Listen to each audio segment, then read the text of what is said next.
What's a good word, everyone? It's your boy DKB here. I just want to say thanks for all the support. The channel's been steadily growing, and the number you see below, you can drop a text, shoot a voicemail, any ideas, topics, collabs, etc. you guys want to see. I'll include them in future videos and live streams, and I'll catch you again. Be easy. What's a good word, Jets fans? It's your boy DKB here, and I wanted to break down some of the comments coming out of Breece Hall's mandatory minicamp press conference because there's been a lot of news. He's been in the trade rumor mill for much of the offseason, if not the entirety of it, and he feels like out of the quartet of the 2022 draft class, Sauce Gardner, Jermaine Johnson, Breece, Garrett Wilson, he seems like the odd man out. Where I think even a year ago, in the midst of Jermaine Johnson's breakout season, you can make the argument that many people would have preferred to invest long term in Breece Hall, right? So it's an interesting dynamic change for him. But I do look at him as kind of being a guy that's between a rock and a hard place in terms of he'll need to have overwhelming success to really move the needle for this coaching staff to want to extend him if it doesn't happen via him just giving us a team friendly contract, right? Which there's no obligation to do so and really doesn't make a ton of sense either with the resurgence of the veteran running back market. So when you look at kind of what's been going on, right? Let's talk about the trade rumor mill stuff for a second here. You do have that this coaching staff has been willing to commit to him early and the front office, right? When Darren Muji was asked about it during, I think, the NFL owners meeting at some point around that time, he heavily refuted. There's been no trade talks. I'm not taking calls. I'm not actively looking to get rid of him. That's nonsense. One of the first real boosts, not only to Breece Hall, but also to anybody that's been a fan of us trying to find a way to retain him. Then you have Aaron Glenn, right? And Breece Hall mentioned this during his press conference where he mentioned Aaron Glenn actually gave him a call and he asked him, hey, do you want to be here or do you think that we want to trade you? And he referenced that he said he doesn't know. And Aaron Glenn told him, like, no, we want you to be here. You're our running back. And I don't think he said that from a standpoint of, you're our workhorse, you're our absolute undisputed number one guy or anything. But we feel like you can hit the ground running within this offense. We have a plan for you. Tanner Engstrand has the background to be able to utilize running backs at a high level. Come and have that success with us, right? So you have both of the main figureheads, or again, walking in tandem here that Breece Hall should be a fixture within his 2025 offense. But then you have some of the comments from Breece Hall, and I look at these as early warning signs just because Breece Hall hasn't been volatile in terms of you look at Garrett Wilson and how open he's willing to call out, whether it's coaching staff, whether it's other players, whether it's practice habits, etc. Breece Hall hasn't been on that same level, but he's more so in the mode of kind of this younger generation where if he can't verbalize it, he's going to take it to social media, right? Which could be a little bit more of an annoying thing, I would imagine, to a coaching staff as opposed to someone being loud and then you can have the conversations about it and try to ask the expectations of the team is that we keep these things in house, right? If you see it's still not getting fixed, maybe that's a different conversation, but we know how things can blow up in the media sphere, especially via X or Instagram or wherever it is that these players are looking to leave stuff like that. And it's usually always cryptic, right? It's like an emoji or he's retweeting something that would fall in favor of him not being utilized well or why he's not being involved in the game plan, etc. So he did say as it relates to being on this team, I'm not obligated to anything. I've got to go and prove that I'm the guy.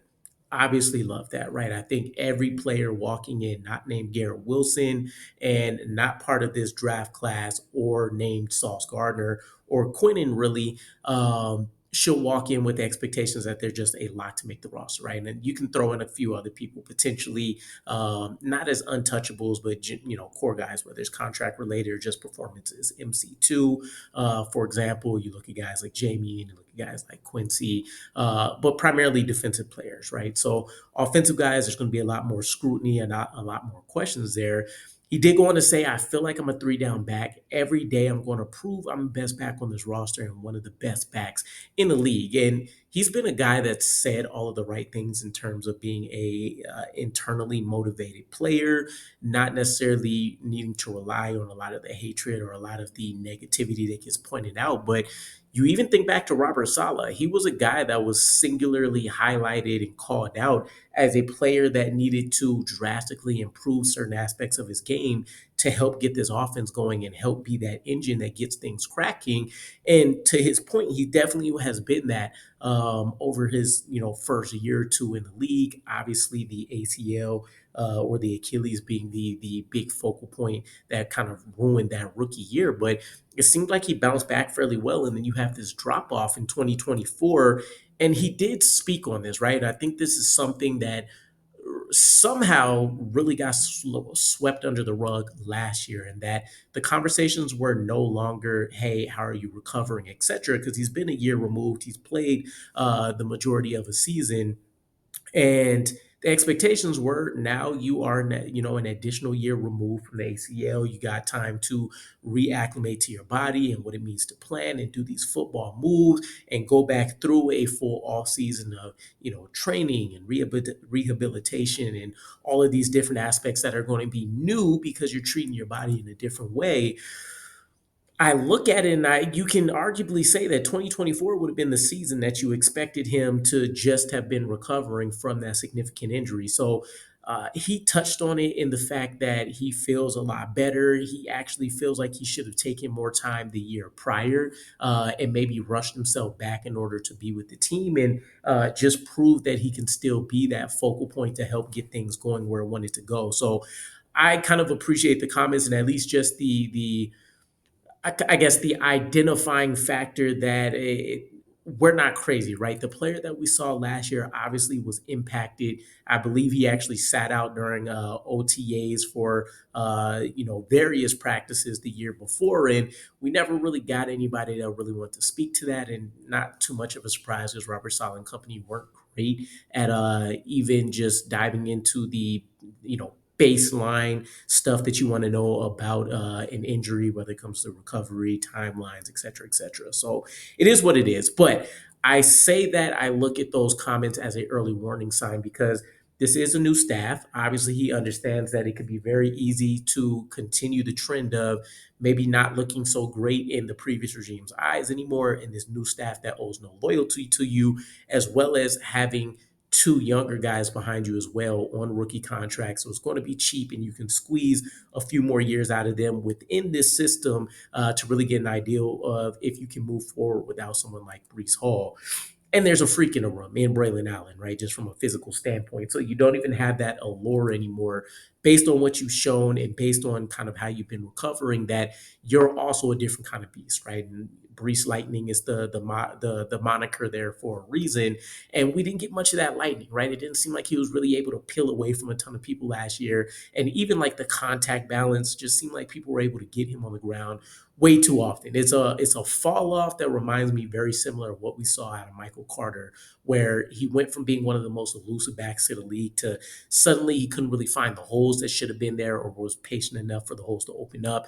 And he was also getting dragged down by things like arm tackles and shoestring tackles where you wouldn't have saw that, the year prior or so. So a lot of stuff that he has to make up for. You also tie in things like the hand problems last year, fumbles left and right. I believe he had 5 or 6 in 2024. So a lot of uncharacteristic play in addition to not making the plays that we've seen him make the year before. So all around just kind of bad. And so when I look at how Aaron Glenn and company can look at this, if if Breece Hall is going essentially from being talked about as the workhorse back with Salah, and I think it was true, right? The issue with Robert Salah and Nathaniel Hackett was the fact that they didn't have a ton of opportunities to lean into the run, and they kind of abandoned the run or game early and different things of that nature. So you would expect that we see a much different level of effort and execution in that regard, as well as improved offensive line play.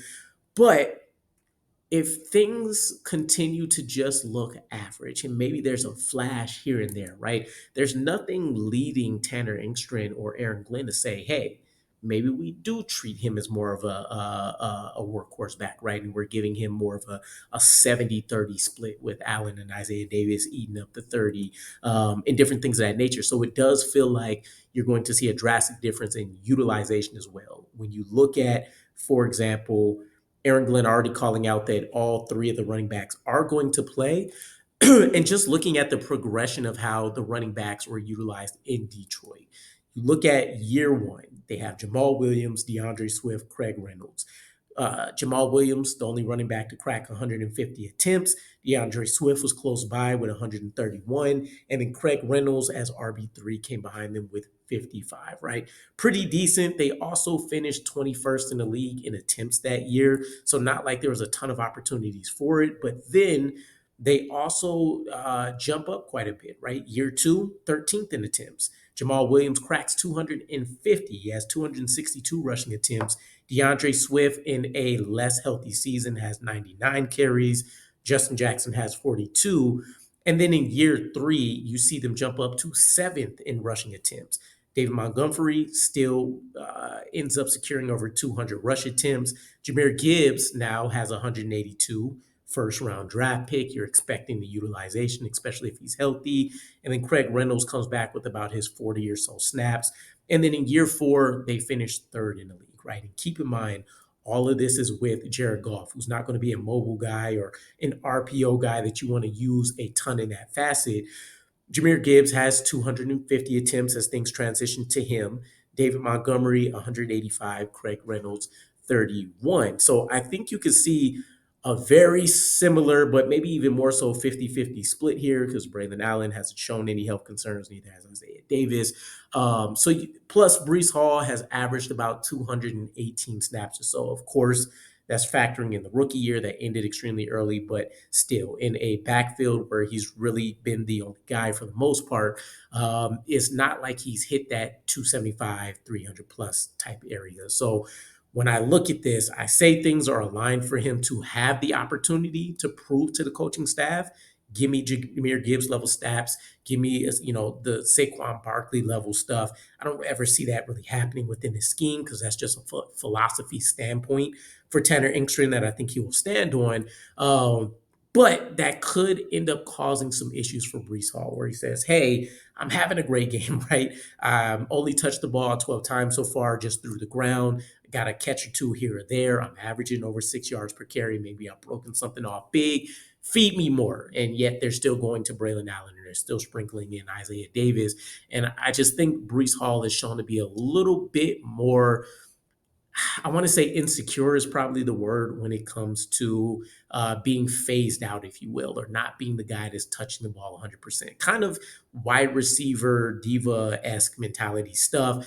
Not that I want to give him that label and not that I think that necessarily truly encompasses his mentality, but we'll see, right? When you have the contract year working against him, you have him being, of course, self-admittedly not 100%.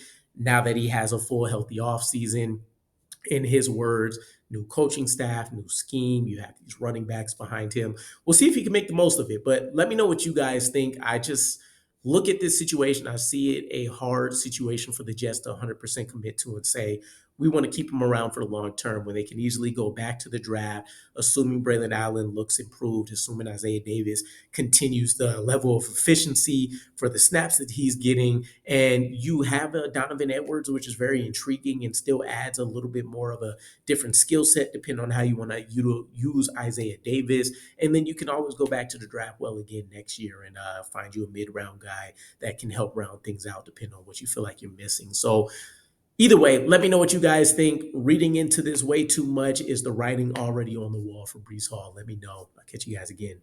Peace.